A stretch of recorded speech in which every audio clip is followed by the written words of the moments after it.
telah berlaku perbezaan pandangan di kalangan para ilmuwan ahli sunnah dalam nak memahami apakah yang dimaksudkan dengan mazhab salaf dalam ayat-ayat mutasyabihat ataupun ayat-ayat sifat. Sebahagian daripada ulama yang beraliran mutakallimin daripada al-Asy'ariyah dan al-Maturidiyah, mereka mengatakan mazhab salaf dalam ayat-ayat sifat ini ialah tafwid. Tidak memaknakan menolak maknanya hanya kepada Allah. Maka bila disebut Allah itu beristiwa di atas arash, maka istiwa itu tidak diketahui apa maknanya. Mereka kata inilah salaf. Okey? Kalau beri makna, yang tu boleh lazim kepada tajsim dan tashbih. Itu aliran pertama. Ini yang disebut oleh sahabat kita tadi lah. Tak boleh nak pegang pada zahir. Kalau pegang zahir, nampak macam tashbih, menyamakan Allah dengan makhluk. Pandangan yang kedua ialah pandangan sebahagian daripada Hanabilah, pengikut Imam Ahmad bin Hanbal. Mereka mengatakan yang dimaksudkan dengan salaf itu ialah mereka menetapkan makna zahir tetapi tafwid maknanya, tafwid kaifiatnya, makna diketahui tetapi kaifiat kita tak tahu macam mana. Itulah salafus salih. Maka bergaduhlah orang. Ada yang kata ni salaf, ada yang kata tu salaf. Dua-dua ni ada asas daripada nukilan-nukilan salaf. Orang tanya Imam Ahmad tentang beberapa ayat sifat, Imam Ahmad kata la makna. Tidak ada makna. Maka Asy'ariyah kata, tengok tak ada makna, maksud makna tak ada. Siapa letak makna, boleh bawa pada tashbih. Golongan Hanabilah, sebahagian Hanabilah yang orang panggil Salafi hari ni, dia kata, dak, Imam Ahmad bila dia kata la makna, kena jangan faham satu saja, kena tengok Imam Ahmad dalam bab-bab yang lain dia kata apa. Kerana pada mereka la makna maksudnya la kaifiyah. Tidak ada kaifiat. Boleh? Maka yang jadi masalah ni apa dia? Yang menjadi masalah ni orang tu kafir kawan ni, orang tu kafir kawan ni. Tu masalah dah. Masalahnya sebenarnya ta'assub. Saya kedua-duanya ahli sunnah.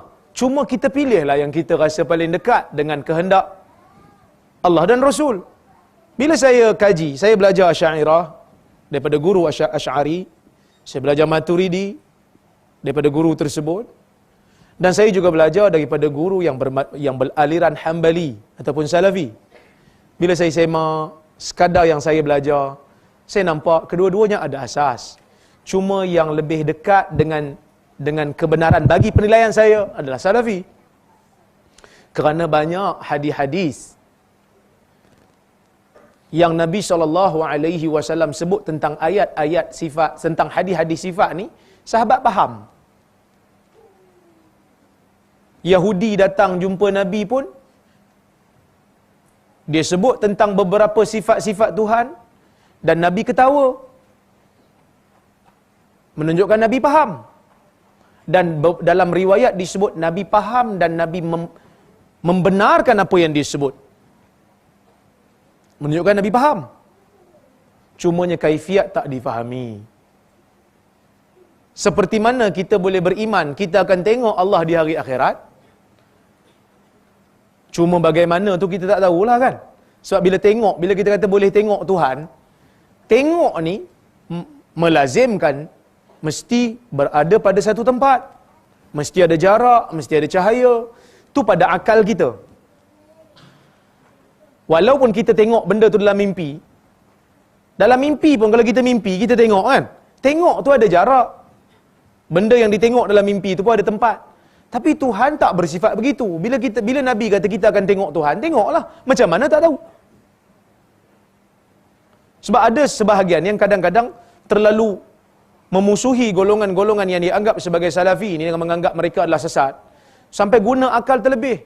Dia kata geng-geng ni yang kata Tuhan kat langit tu. Kalau Tuhan kat langit, maksud Tuhan ada tempat. Bila Tuhan kat langit, Tuhan ada tempat. Kita kata, golongan salafi tak cakap macam tu. Kita kata, Tuhan kat langit, macam mana tak tahu? Kami sebut macam mana yang Allah sebut, macam mana yang Nabi sebut. Dia kata, langit ni kan bulat, sebab bumi ni bulat, sfera. Langit tu kat mana? Mereka punya langit lain, kita punya langit lain. So Tuhan kat mana? Jangan fikir dengan akal. Kerana arash pun di atas langit. So arash kat mana? Nabi Isra' Mi'raj ke mana? Langit. Ke Nabi pusing-pusing aja? So jangan fikir dengan akal. Benda ni di luar daripada batasan akal.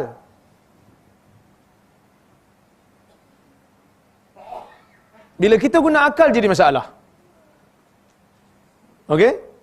Maka golongan-golongan Asy'ariyah dia ada ulama-ulama dia. Salafi ni pun ada ulama dia.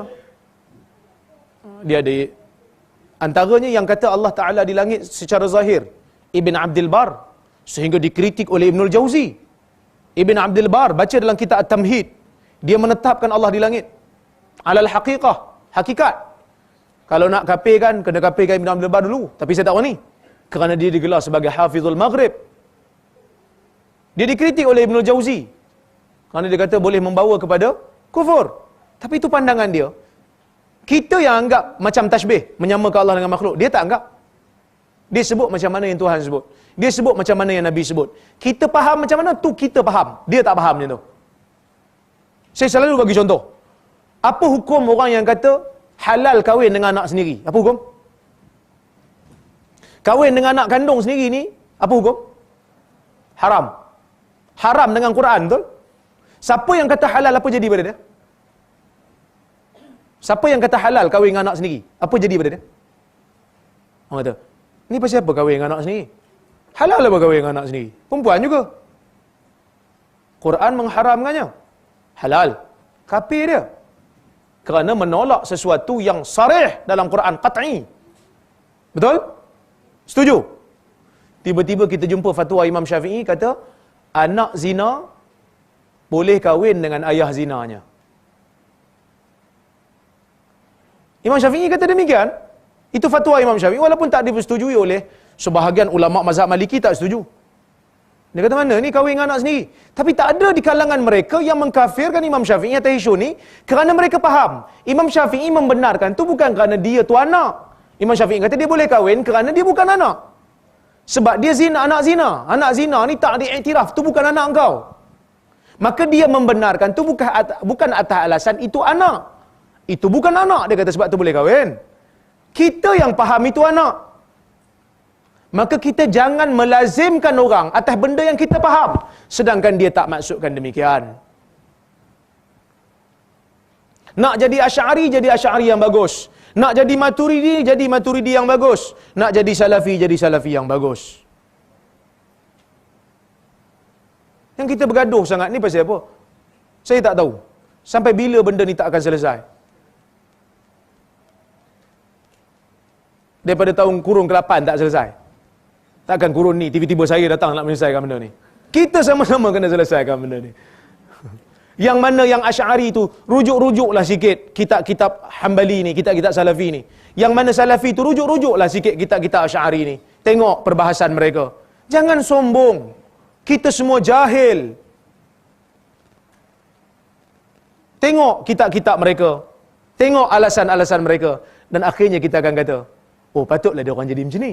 Sebab dia orang faham dengan cara macam ni. Cuma kita berhak untuk buat keputusan atas diri kita.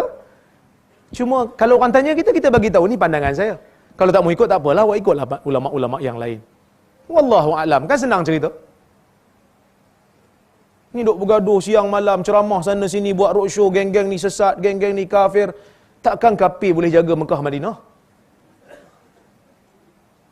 Mekah Madinah tu, geng-geng tu, Salafi tu, yang dia orang panggil Wahabi tu. Takkan kafir boleh jaga Haramain? Tak mungkin. Wallahu alam.